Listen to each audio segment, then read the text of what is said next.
नमस्कार दोस्तों। Before exam में आप सभी का स्वागत है।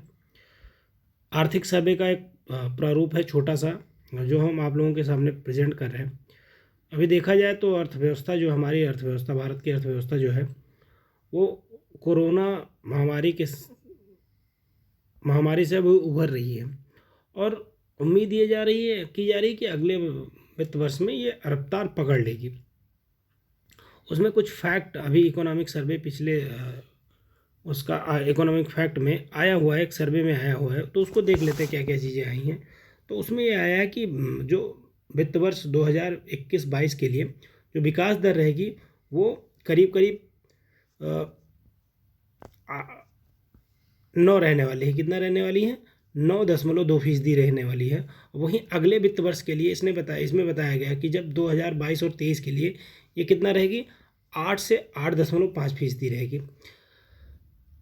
जो वित्त वर्ष में रिपोर्ट में यह भी बताया गया है कि जो खेती है, एग्रीकल्चर है, उसका प्रदर्शन बहुत ही अच्छा रहा। और साथ ही साथ औद्योगिक जो गतिविधियां रहीं उसमें भी तेजी देखी गई। अच्छा, जो एग्रीकल्चर का ग्रोथ है वो 3.9 बताया गया, तथा इंडस्ट्रियल डेवलपमेंट में बताया गया कि 11.8% रही। चालू वित्त अच्छा, इस बार देखा जाए तो कोरोना में क्या हुआ था कि जो सर्विस सेक्टर है उसका जो ग्रोथ है वो चालू वित्त वर्ष में 8.2% रहेगा। लेकिन जो और इंडस्ट्रियल में जो पिछली बार 2020 और 21 में जो ग्रोथ थी इंडस्ट्रियल सेक्टर का, वो एक्चुअली में -60 डिग्री चला गया था। -7% चला गया था। सर्विस सेक्टर में भी पिछले साल यही था कि वो उसमें -8.6% की गिरावट, इन दोनों में गिरावट दर्ज की गई था, एक तो इंडस्ट्रियल में और एक सर्विस सेक्टर में। लेकिन इस बार दोनों में अच्छी वृद्धि देखी जा रही है कि इंडस्ट्रियल सेक्टर में 11.8 हो गया है और सर्विस सेक्टर में जो है 8.2% हो गया है ग्रोथ। साथ ही साथ देखा जाए तो जो विदेशी मुद्रा भंडार है वो रिजर्व जो है वो काफ़ी अच्छा, बहुत हाई पे चला गया है। खजाने में $635 मिलियन रिजर्व है प्रेजेंट टाइम में। साथ ही साथ ये जो है 13 महीने की हमारी जो आयात है और विदेशी कर्ज, इन दोनों मिला के उससे भी ज़्यादा है। अब ये बताया गया है कि चालू वित्त वर्ष में जो अप्रैल दिसंबर के बीच जो निर्यात है, हमारे निर्यात में भी वृद्धि हुई है। ये 50% की तेजी आने से ही ये कितना चला जाता है? $302 मिलियन हो गया है। एफडीआई में भी तेजी आई है।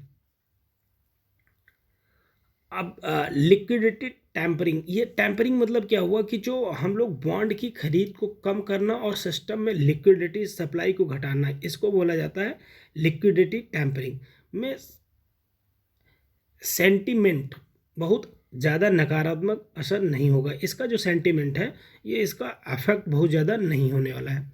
आगे देखें, जो सर्वे में कहा गया है वो थोड़ा सा इसे क्लियर कर लेते हैं। आगे देखें तो देखा जाए तो जो सरकार की जो कमाई है उसमें भी सुधार आया है, और जिससे ये जो अपना राजकोषीय उपाय, जो उपक्रमों का यूज करती थी हर बार, उसको अब करने की स्थिति में है। अब देखा जाए तो जो कलेक्शन है, एक्चुअली में कलेक्शन जो है, जीएसटी का कलेक्शन वो बढ़ा है।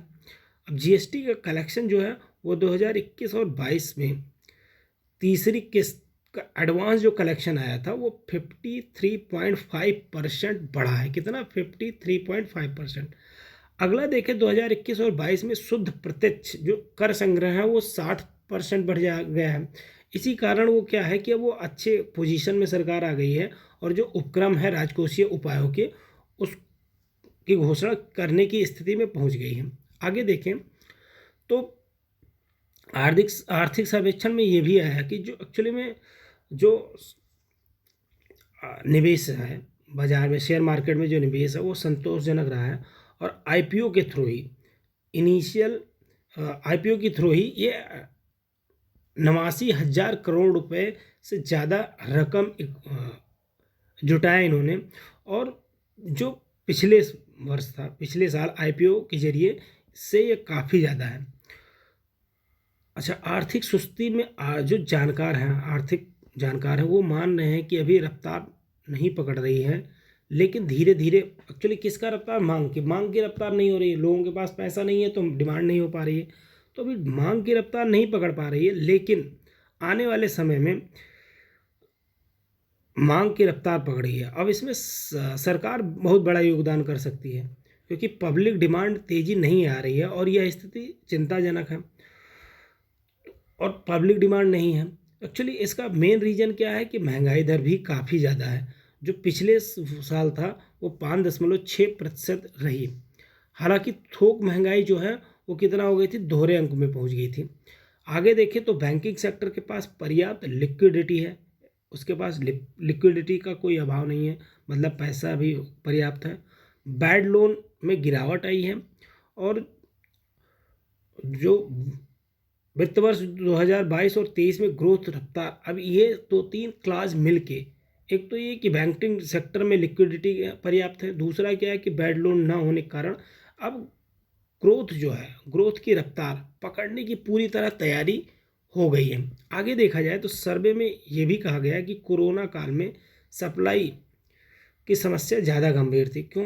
क्योंकि मांग हमेशा बनी रही और अर्थव्यवस्था अब पूर्व स्तर, कोरोना पूर्व के स्तर पे पहुंच चुकी है। जैसे कोरोना से पूर्व जो स्थिति थी उस स्तर पे अभी पहुंच चुकी है, अब आगे रफ्तार बढ़ाएगी। आगे देखें तो जो PLI स्कीम है उसको 13 सेक्टर में लागू किया गया है। इसमें जो है ऑटोमोबाइल एवं auto component, pharmaceutical, speciality steel, telecom, electronic, white goods and product, textile product जैसे इन सब पार्टों को शामिल किया गया है। अब देखा जाए तो सर्वे में क्या कहा गया है, GST कलेक्शन पे कोई असर नहीं है। जो दूसरी लहर है उसका कलेक्शन में कोई असर नहीं पड़ा, और जुलाई 2021 में जो GST कलेक्शन है वो 1 लाख करोड़ के पार रहा। धन्यवाद, और हमारे चैनल को ज़्यादा से ज़्यादा लाइक एंड सब्सक्राइब करें। कल जो बजट आएगा उसका भी सेशन बना के आप लोगों को दे दिया जाएगा, और अगली बार से कोशिश करेंगे कि हम आप लोगों को PDF भी प्रोवाइड करें। Thank you.